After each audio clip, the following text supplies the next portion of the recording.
ये पूछना चाह रही हूँ कि जैसे कि हम लोग मेडिटेशन करते हैं, तो मेडिटेशन से हमें फ़ायदे क्या होते हैं? क्योंकि आजकल के जो युवाओं का क्वेश्चन है वो यही है कि हम मेडिटेशन से क्या-क्या अचीवमेंट्स कर सकते हैं? तो उसके बारे में थोड़ा-सा आप बताइएगा। मेडिटेशन करने से सबसे पहले तो हमारा मन एकाग्र होता है। जी, और जब मन एकाग्र होता है तो हमारे जीवन में कुछ इटर्नल पावर्स आने लगती हैं। जी, वो कैसे?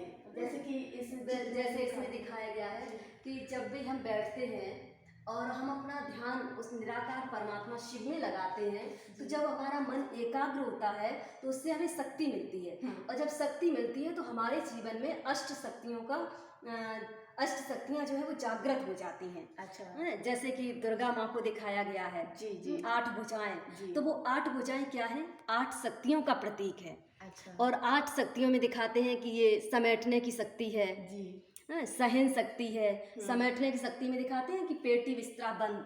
जी, मतलब आप इस संसार में मेहमान हैं, जी। कभी भी आपका बुलावा आ सकता है, जी। आपको जाना पड़ेगा। तो उसके लिए हमें अपने मन को इस संसार से समेट के रखना है।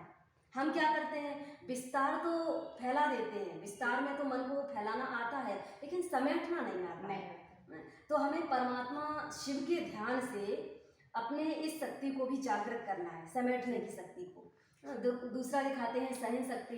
जी। सहन शक्ति में दिखाते हैं कि जब हम पत्थर किसी फल से लदे हुए वृक्ष में मारते हैं तो उसके बदले में हमें क्या मिलता है? फल मिलता है। और सूखे वृक्ष में मारेंगे तो वापस पत्थर ही मिलेगा। तो इसीलिए अगर हमें कोई कुछ कहता है, जी। कोई 4 बात सुनाता भी है या गलत बोलता भी है, तो इसलिए बोल रहा है कि वो उसको लगता है कि आप भरपूर हैं। आपको अगर कुछ कहेंगे तो पलट के हमें खाली नहीं मिलेगा, कुछ अच्छा मिलेगा। तो सहन करना ये कायरता की निशानी नहीं है, महानता की निशानी है। तो सहन करने की शक्ति दिखाते हैं। फिर समाने की शक्ति, जैसे कहते हैं कि सागर में आप कुछ भी डाला हो, सारा कचरा वो अंदर समा जाता है, ऊपर पानी आ जाता है साफ स्वच्छ। ऐसे ही अगर कोई हमें अपनी, कहते नहीं कि कोई अपनी पर्सनल बात बताता है और हम क्या करते हैं? इधर उधर चारों तरफ फैला देते हैं, वो नहीं फैलानी है। सागर की तरह हमें गहरा बनना है। अगर कोई कुछ कहता है तो उसको संभालो, समाना है। और फिर दिखाते हैं परखने की शक्ति। कोई चीज होती है, परखनी होती है, जैसे गोल्ड ही होता है तो हम कहाँ ले जाते हैं? सुनार के पास, क्योंकि मेरे पास तो समझ नहीं है। ऐसे ही हम कभी कभी इंसानों को भी नहीं परख पाते हैं कि ये इंसान कैसा है, क्या है। लेकिन जब आप परमात्मा शिव का ध्यान करेंगे तो ये आपके अंदर शक्ति आ जाएगी।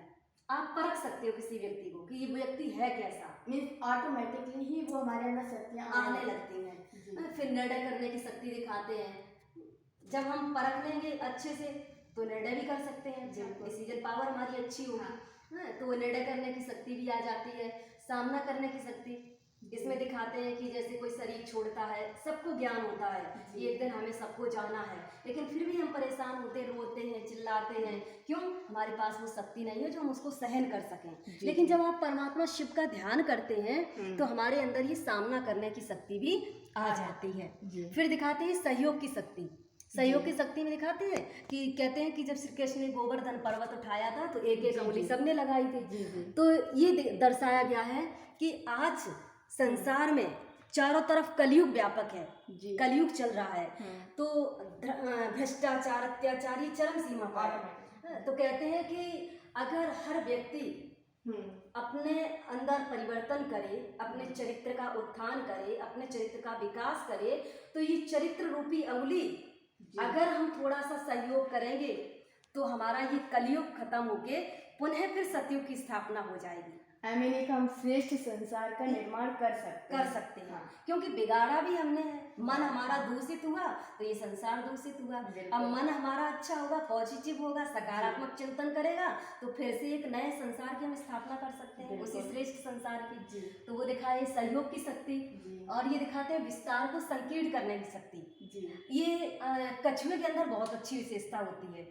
जब कछुआ बाहर निकलता है तो अपनी कर्मेंद्रियों को भोजन करने के लिए बाहर निकाल लेता है, और जैसे ही वो भोजन खत्म होता है वैसे ही अपनी कर्मेंद्रियों को समेट लेता है। लेकिन आज मानव के अंदर ये शक्ति खत्म हो गई।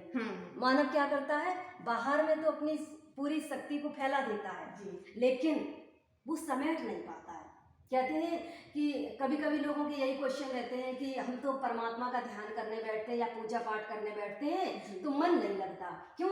मन आपने चारों तरफ फैला रखा है, समेटना आता नहीं है। लेकिन धीरे धीरे जब आप परमात्मा का ध्यान करने लगते हैं, उससे एनर्जी मिलने लगती है, मन एकाग्र होने लगता है, तो ऑटोमेटिकली हमारे जीवन में ये अष्ट शक्तियाँ आ जाती हैं। जी, तो ये राजयोग से अष्ट शक्तियों की प्राप्ति है। तो यही आप लोगों ने सुना, यही है मेडिटेशन से अचीवमेंट्स, फायदे।